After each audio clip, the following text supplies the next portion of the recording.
practice if I could.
Good morning, everybody.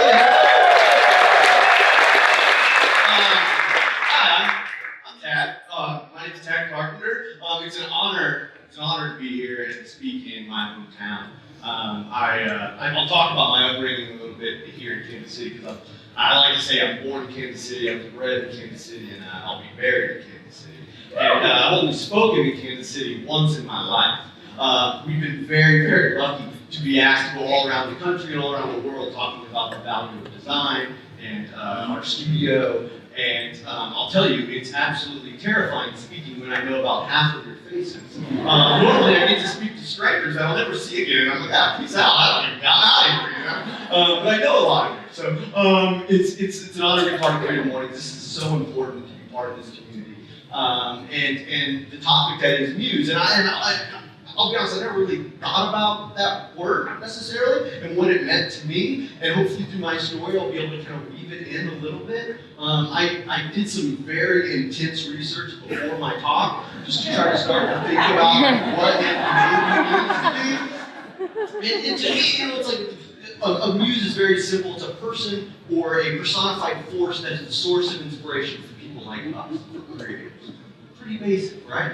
That's kind of what a muse is. I know when I think of the word muse, I instantly go to like all those art history classes we took, right? You know, all those like famous old dead dudes that had these people that inspired them in some way, you know? Salvador Dali had Gala, who is, hit that Wikipedia page on those two. Woo, that's some wild stuff, man. But you know, we think of all, you know, Picasso and his weeping women. Literally, I think there were lots of weeping women, and you know, I think they all had these people that inspired them. But I think it's even more. That doesn't have to be a person that inspires you. I mean, even more recently, I think we start to see people's muses in their work. I mean, take the Red Hot Chili Peppers, for example. They have over 43 songs where they mention the state of California. That doesn't even include when they talk about Los Angeles or the beach or any of that. It gets into the 200s, you know? I mean, these dudes seriously are inspired by the state of California.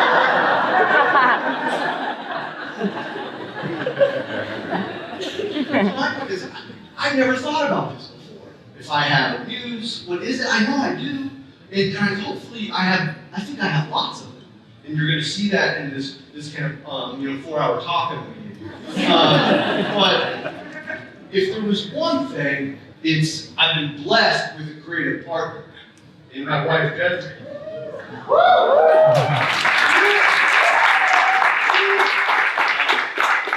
I mentioned Salvador Dali and his wife, and there was a point in his career where Salvador Dali started signing everything he ever did with her name also. And boy, that'd be a perfect way. My wife's also pregnant, so I'm very emotional right now.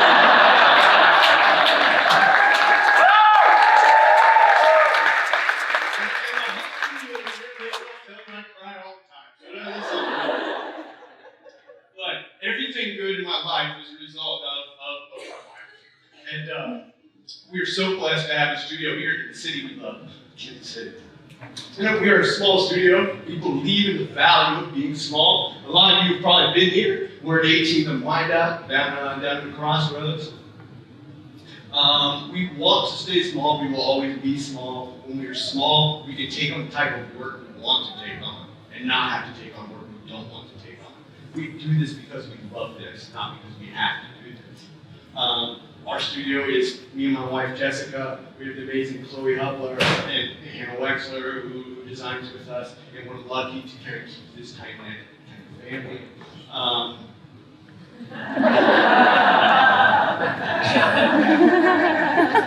Jeff knows a few things.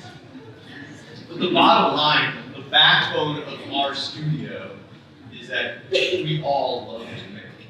And I know I love to make. All of you love to make. Every day, you've been given a gift to wake up and make something that didn't exist on this planet the day before. Woo! That is a hell of a gift you've been given, you know? And for us, we don't discriminate on the type of things we make at all. We make all kinds of stuff. We do lots of murals and installations. This is just our office. This is some murals and installations we did at PlexPod, which is a co-working space not too far from here.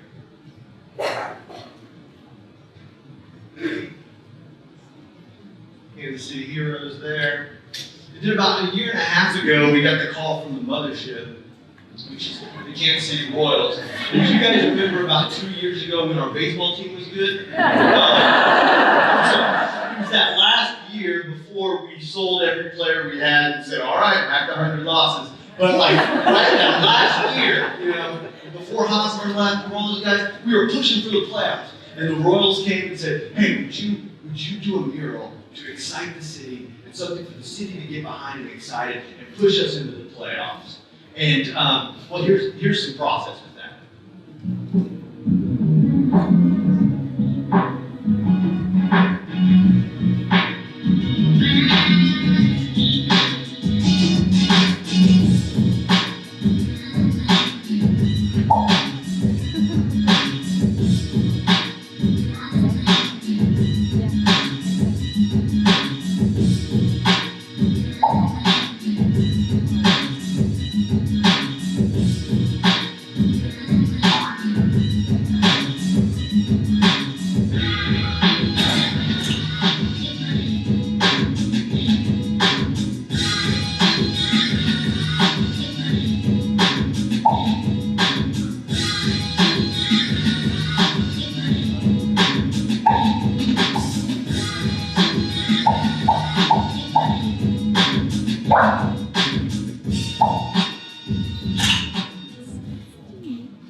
So, first off, big thanks to my friend for many, many years, Chef Over. He's sitting right over here. What I love about when we do get to do murals and installations is, this is a great example of that, is that this was a 93-foot wall, 14-foot tall. My wife Jess and I was going to roll in there with some paint and get this thing done, you know? It was something that was going to have to take a team of us. And when design is good, it's a communal team effort. And that's what this was. We called my mom and dad. My mom and dad were in that video helping us paint this wall. My in-laws were in there helping us paint that wall. Our whole team came out and helped us paint that wall. My good friend Dennis Bauman and his team of Midtown Signs, who I've worked with for 15 years, came out and helped us paint this wall. And it's something that we now get to drive by all the time and see and remember that a group of friends and family got to install this thing because they loved it and they wanted to. It was fun. We had a fun weekend. We got sun and drank beers and just painted the wall. Like, that was so great, you know? We do lots of food packaging. Work from Sonic we did, pasta packaging, tortilla packaging, a project we haven't shared yet, but we've been rebranding a coffee company out of Oregon, doing more food packaging for them. We rebranded PT's Coffee, which is a coffee roaster out of Topeka and is also here in Kansas City. We do lots of rebrands and doing brand identity work really is the backbone of everything we do. And in doing so, we do a ton of restaurant design. There's a restaurant we designed called Brass Onion, a burger joint in Atlanta called Yeah Burger, Yummo. Those of you that have been to Boulevard Brewery and their Tours and Rec building, We have at this point designed almost every floor of the Tours and Rec building in Sumner Garden. If you've been there, the first floor is the experience space that tells the story of Boulevard and how lucky we are to have Boulevard in our community. And it tells you not just the history of Boulevard, but the history of beer down there, from caveman puddle beer all the way up until our forefathers. And we got to really think about experience and how people are going to interact and engage with our work throughout that space. The second floor of the Tours and Rec building on Boulevard, we branded the beer hall on that second floor. And then just a couple months ago, Boulevard said, hey, that's not enough. Let's turn the top floor into another bar. And we recently have rebranded that top floor into the Boulevard Rec Deck. And that is something we haven't shared this yet either, but it is amazing that it is a shuffleboard bar. And we got to design all the applications and got to design the shuffleboard courts. Very good form clothing.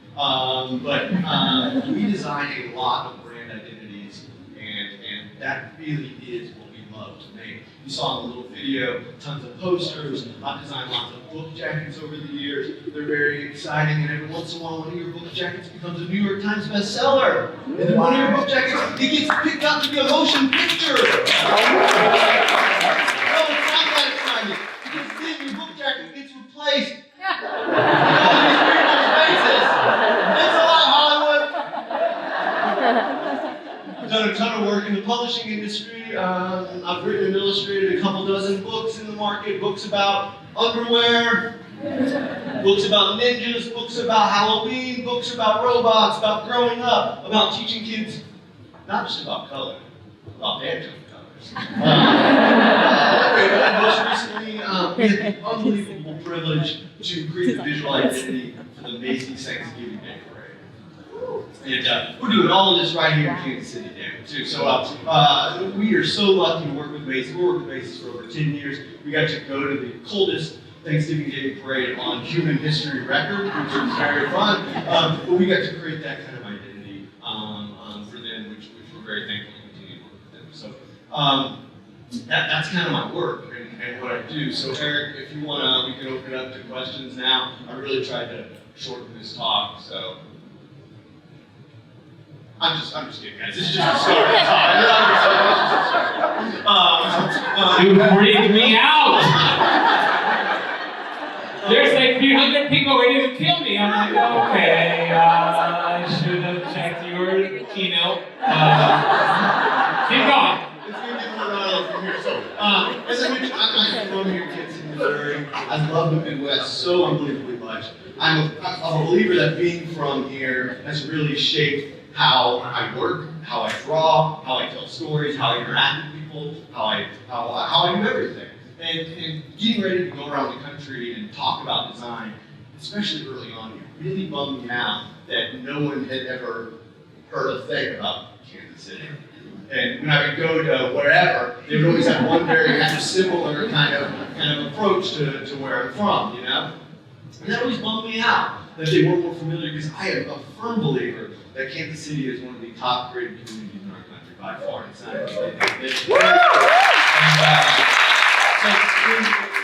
I would come back from some speaking events and things, and I remember talking to my wife about it and being bummed out by this, and said I wish we had more places to tell the stories of all the people in Kansas City that are doing such inspiring things. So about 5 or 6 years ago, my wife and I created something called Made in the Middle, and it very much became a platform to tell the stories of people that I admire that do all types of cool work in creative fields, from photographers to fashion designers, to illustrators, designers, chefs, architects, you name it. And a lot of you are here, I see a lot of you in the audience. And it then was a natural progression to then become a design conference focusing on designers and creatives from the Midwest and celebrating the Midwest and all the designers that are coming out of this arena. And so that's something that we've been doing now for several years and we continue to do. And thank all of you guys that come out to it. And it will be back in 2020 for another conference. And we're very excited. But this Kansas City has inspired me so much. And I know it's probably a lot like you. When I grew up here in the mid to late 80s, I had one hero and one hero only. And I don't know if he's here. George, are you here? I sent you an invite. I don't know, George. I mean, okay, outside of being really handsome, as you can see, he is one of the greatest baseball players to ever play baseball. And as a kid, I loved this guy. He wasn't Bo Jackson, who I also love, where Bo could just like show up and do just a freak, man. George had to bust his ass every single day. Look at him. He had to bust his ass every day to become one of the greatest baseball players to ever play this game. There's something innately kind of Kansas Cityan about that. There's something innately Midwestern about that. And I really have always carried that with me, that I am never going to be the most talented guy in the room, but I will never be outworked, ever, you know? And I think there's something very kind of Kansas Cityan about that. I mean, hell, our food ain't fancy, right? Don't get us wrong, you can get a $40 steak somewhere and it's gonna be great, but the best damn thing you're ever gonna put in your mouth is coming from a gas station, you know? I mean, hell, Bill liked it, you know, so it's like,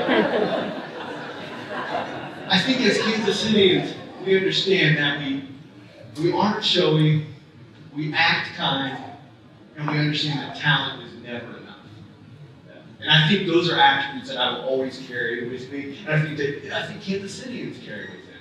We've been lucky, especially of late, that my gosh, we have people out in the world just promoting the hell out of our city for us, right? Which has really helped, you know? I mean, gosh, Sudeikis and Riggle and Rudd, man, those guys are just such great ambassadors for our city. I mean, my gosh, Cam from Modern Family, you know, is Kansas City through and through. I mean, Tom Tacker is from Kansas City, guys.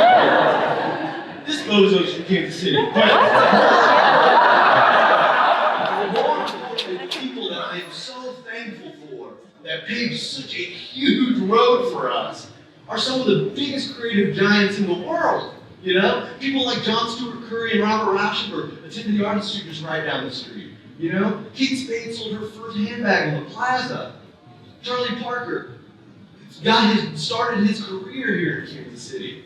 One of my favorite painters of all time, Tom Sargent. You can still visit his studio in the city. If you have not been, you better go this Saturday. Right down the street, you can go look at his studio and his house.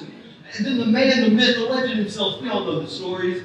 You know, he took classes at the Art Institute as a child. He worked at the Star. He got fired from the Star. He started Laughing Films and iWorks right here in Kansas City, his first animation studio. You know, this rumor that he kept a mouse in his desk drawer and fed it cheese by hand, eventually going to inspire something. And so, but the one man that I think we are all so thankful for really making Kansas City such an elite creative community is this guy, J.C. Hall. You know, I know this is also being broadcast online all over the world too, so everyone in this room knows who he is. I mean, we've got half of y'all work for Hallmark.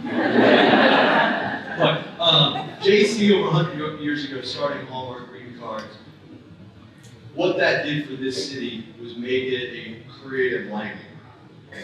JC and the Hall family have done so much for the city. And they go out and then hire creatives from all over the world, probably sometimes reluctantly, to move to Kansas City and start their lives. But guess what? Then they get here and they're like, shit, I like this place, man. This is amazing, you know?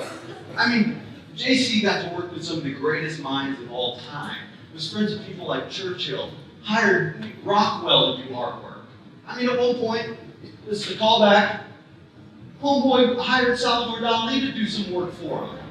Because who doesn't need a melting Santa card? Or a dead butterfly tree? You can't give the very best. No surprise, these never made it to market. I think what it was is they just ended up in the Hall family house. And they, we're not going to sell those. But I've never worked for Hallmark a day in my life. But what I'm so thankful for, in 1975, the Hallmark family hired this strapping man named Steve Carpenter, which is my father. My father started at Hallmark in 1975. He worked there for 41 and a half years. Wow. He just retired about 2 years ago.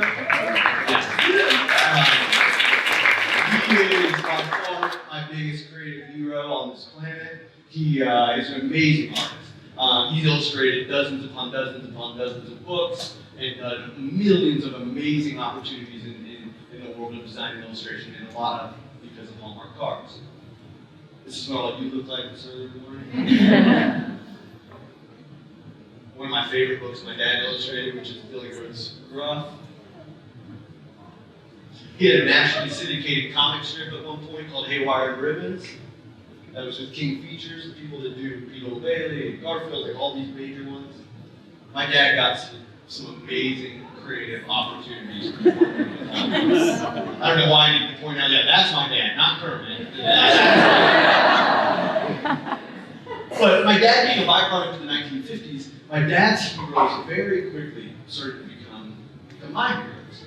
And so a lot of dads, I think, dads and sons, sit around and, I don't know what y'all do, work on cars and stuff like that, right? Me and my dad, we drew together. We made stories up together. And so when my dad would introduce me to a lot of his heroes, like Martin and Allison Robinson and Mary Blair and Em Sossack and Tom Eckersley and Dick Bruna and all these amazing kind of mid-century illustrators and designers, the way they use color, the way they use form, the way they did things, very much started to influence the way I wanted to make art and tell stories. I'm so unbelievably thankful to have grown up in a family that understood the value of being a creator.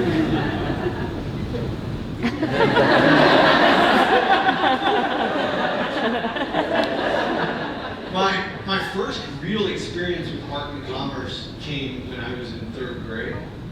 And this wasn't 3rd grade, this was I think like 2nd grade or 1st grade. And this was not Halloween, this was when my parents thought they'd let me try to dress myself for a week. And that failed. And so, but in 3rd grade, there was a contest, and it was for the Kansas City Chiefs. And the Kansas City Chiefs said, we're opening a contest, and we want children to draw the season tickets for our upcoming football season. This was in '91. I don't know if anybody remembers '91.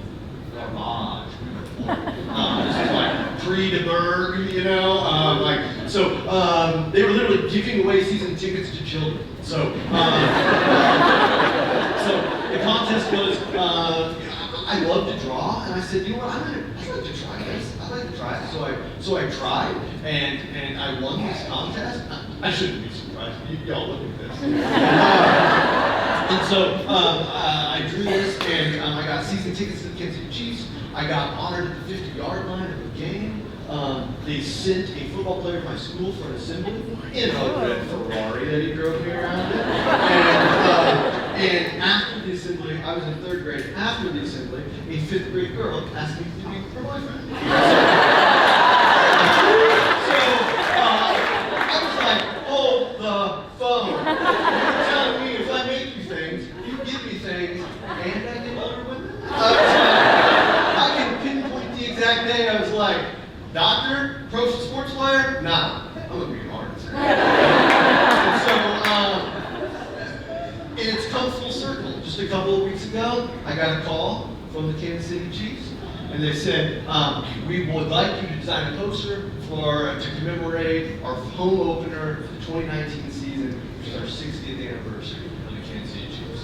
So, if anybody's going to the game Sunday, you can pick these up at the Airline Pro Shop. All proceeds go to I think it's the Hunt Family Foundation. But it's so cool to see how this has come kind of from me in 1991 in 3rd grade to Sunday, and I'll be at the game on Sunday screaming my voice out. But it's around this time that I really became interested in creativity and design, and I was a slightly rambunctious child, and sometimes my parents didn't know what to do with me. Class was, school was canceled, or there was a snow day, or whatever. So I actually found myself at Hallmark cards quite a bit. Don't tell the Hall family, it's probably illegal, that they would just put me in a conference room sometimes and hope I didn't burn the place down. But sometimes they didn't know what to do with me, and I would go to work with my dad for some reason. And in doing so, I met one of my dad's best friends. One of my dad's best friends was a gentleman named Gordon McKenzie. And Gordon McKenzie was one of the most, as a child, I recognized that this dude was super cool, man. Like, he wasn't like other adults. He wanted to draw and make sculptures together and paint. And I was always like, Dad, I totally see why you're friends with this dude. This dude is so cool, you know? And I would like start to ask if we can go over to Gordon's house. We see at the school workshop at his house. And Gordon's role at Hallmark was literally, his title was Creative Paradox. And Gordon, anybody knows what paradox means, it's an enigma, it's absurdity, right?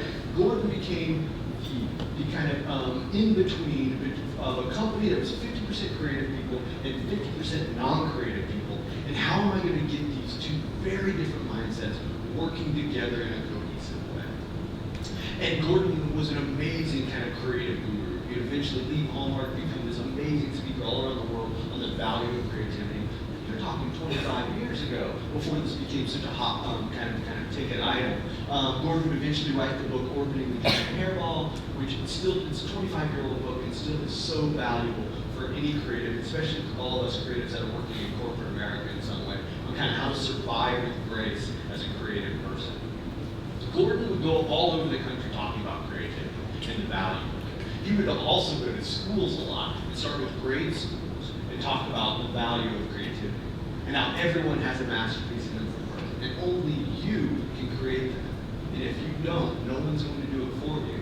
But you would go to grade schools and you can start at like kindergarten and ask, okay, how many of you like to draw? And every kid was like double hands up. Yes, screw learning the alphabet. I'm all about that color. You know what I mean? But then he would go to maybe 3rd grade, and there's about half that many.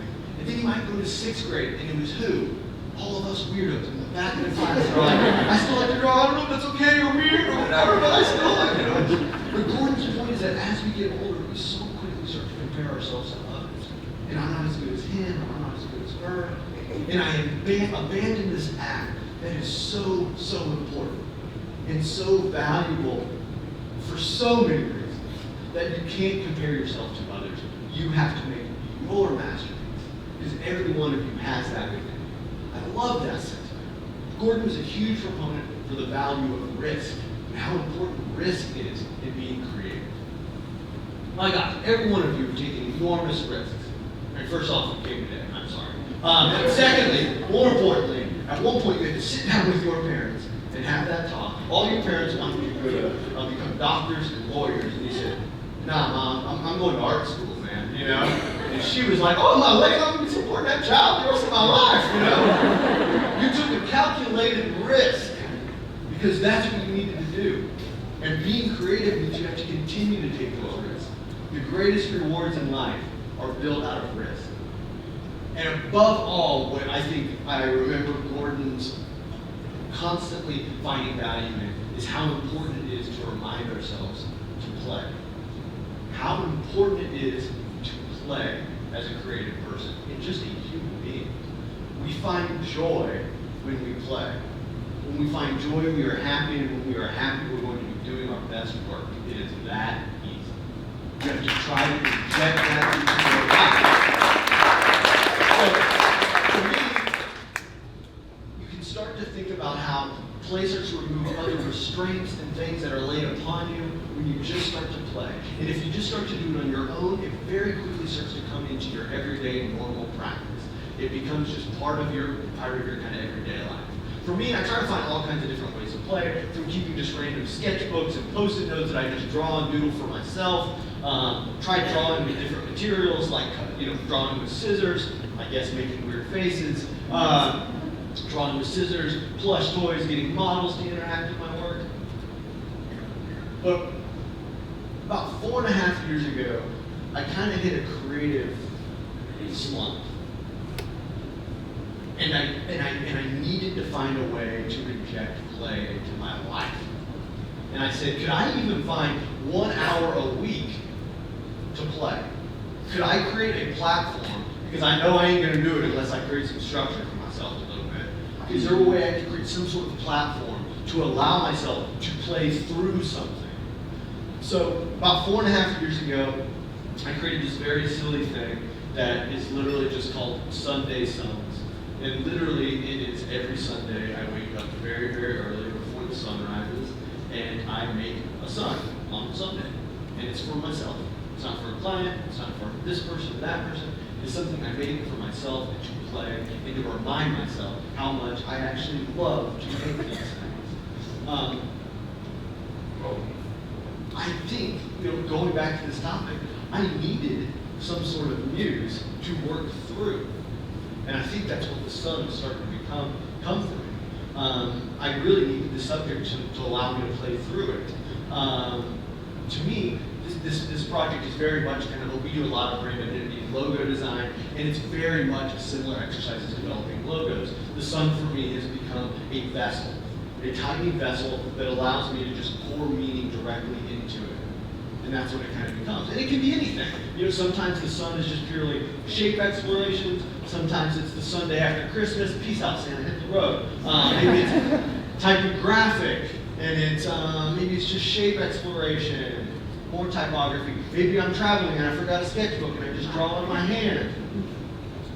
Maybe it's Super Bowl Sunday. That purple one, we were in Barcelona. The far right, top right, it was just the fall, so I painted on a leaf. March Madness Sunday, Easter Sunday, making pancakes Sunday.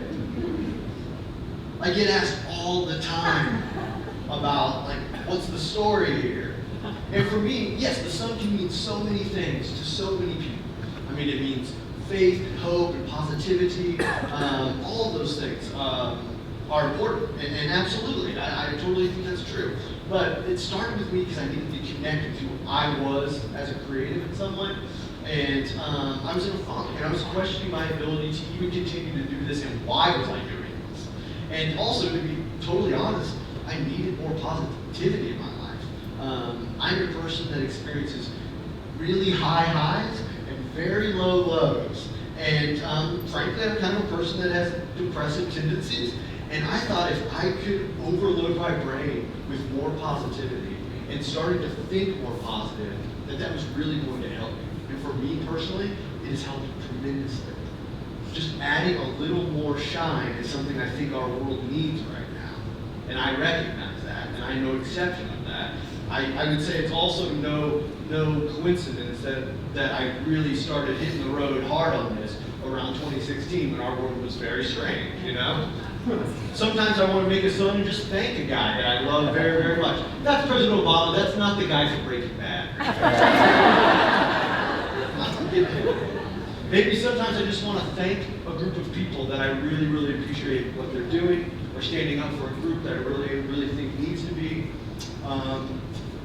Sometimes I just want to make a sculpture or a logo, but making these things, it makes me feel better about everything.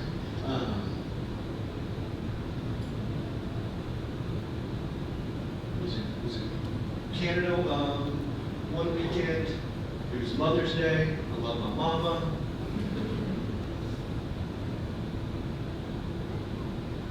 It's really about making time to play. How can you find time to play in your work?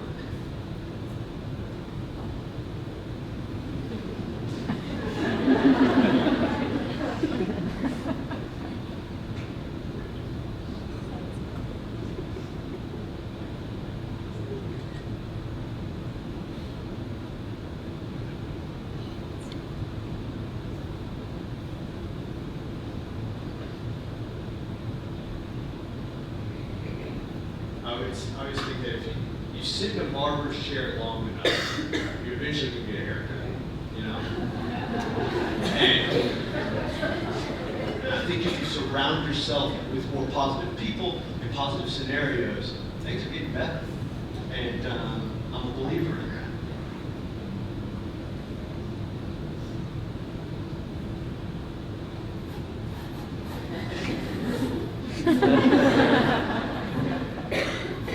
I get asked quite a bit about what sun is my favorite, and I would have to say this one. It's not because I think the design is unbelievable necessarily, it's very simple sun and design, but again, it's another opportunity to collaborate with someone that I love very much.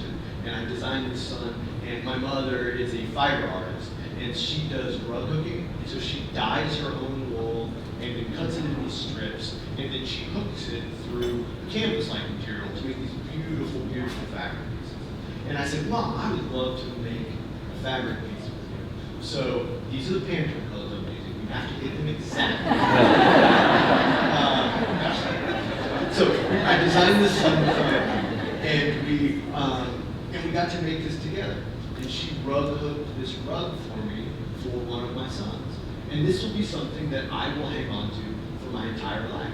And it was something that we got to do and share together. And I love that. And my mom will never miss an opportunity to tell you that she's a hooker.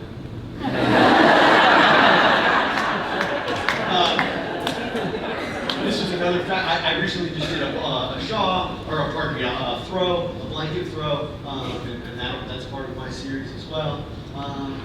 But I've done, I think I'm like 226 straight weeks of doing this activity now, and I love it. It's become such a wonderful release for me every day. When a client craps all over something, or something doesn't go my way, it's okay. That's part of being a designer. But I know all week that on Sunday, I get to make whatever the hell I want. You know what I mean? And there's something really enlightening about that. And what's really fantastic also is that I put these out in the world, maybe for a little bit of accountability, but also clients and other people see them too. And so we've gotten work from just these fun, silly little suns I do. And so when I do these, a great example is a year and a half ago or so, a client reached out to us and really, really loved and responded to this particular one of my sons. And they were, it was a brewery, and they were in the middle of a big rebrand. They're having a lot of problems with their visual identity, and specifically the visual language that was going to live on the packaging. They didn't know where it should go. They very much responded to kind of the heavy blacks and the simplicity of this. They thought it would work well with potentially where this rebrand was going to go. So I started to explore how this idea could work with this rebrand. And it's for a brewery in Cooperstown, New York called Ommegang. So if anybody has ever drank Ommegang beer, I and my team started building out the visual identity for Ommegang, and it should be hitting the market now. I think it's starting to come out. We haven't started to document it yet, so you can see some of the visual language from it. These are some of the mock-ups. I don't have the real things photographed yet because who has time to document the work? You can now start to see kind of what the system looks like. Some more of the illustrations and iconography from the system. And of course, one of their beers will be a sun as well. And it's going to be a really fun system when it's all said and done. But it's fun to create these opportunities to interact with people. And I was lucky enough to, at the end of last year, speak in Singapore at a conference. And I brought this little plush toy we made, and was a super weirdo. And everybody I met, I was just like, hey man, you should hold this. I want to take a picture of everything. What? But it created this really fun conversation and a great way to start to meet and talk to people. And then it gets to be part of this fun series. Just last week, we painted a mural, and this is again another special one. My wife and I are expecting our first child any single day.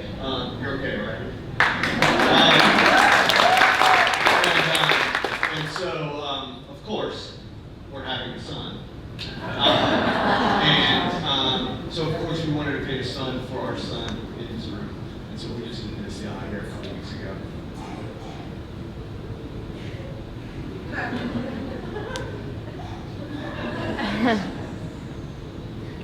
The bottom line is, and I hope you've got this throughout the talk, is that it's important to remember that even at 2 a.m. when you're up late working and you're tired and you're exhausted, that we get to do this. We are the rare few that get to follow a passion and be creative for your entire life. That is a great gift that all of us are receiving. And I encourage you to continue down that path no matter where you're at. That's important to remember. I know it's really hard sometimes. But I would encourage you to try to figure out how do you embrace and bring play into your work.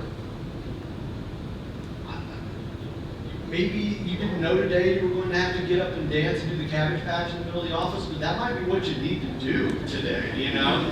Like, just play a little bit more while you work.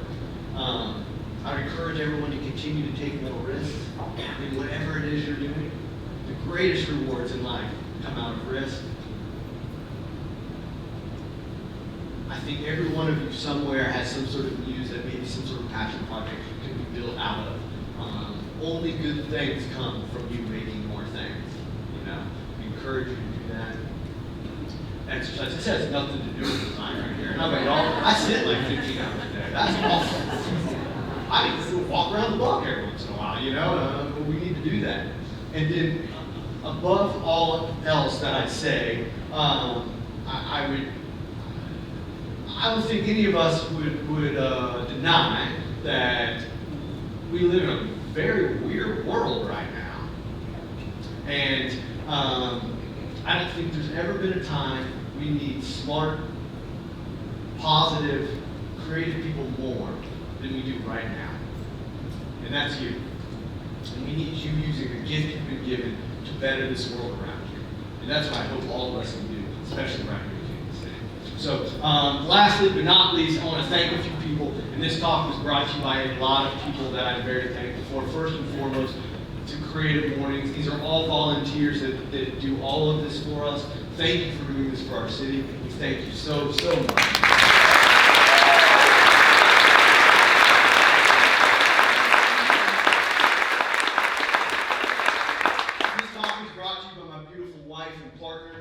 Inspiration for everything. This talk is brought to you by my hero, my dad. This talk is brought to you by my mom, who is my rock, and my cute little chubby nieces that aren't cute like that anymore. But, this talk is brought to you by the city that I love more than any city on planet Earth, Kansas City. This city is brought to you by dogs driving cars. When I feel sad or I feel down, I Google dogs driving cars. Honestly, I also Google dogs driving bikes. I'll be honest, I just look up dogs driving anything, and I instantly feel just a little bit better. This talk is brought to you by the genius that invented the rounded corner tool and illustrator. Alright, this talk is brought to you by the person that created the clipping masters. Before that, we couldn't put a sunset. That's pretty special. This talk is brought to you by my favorite candy bar on earth, Take 5, get some. And last but not least, this talk is brought to you by Starbucks for always getting my name right.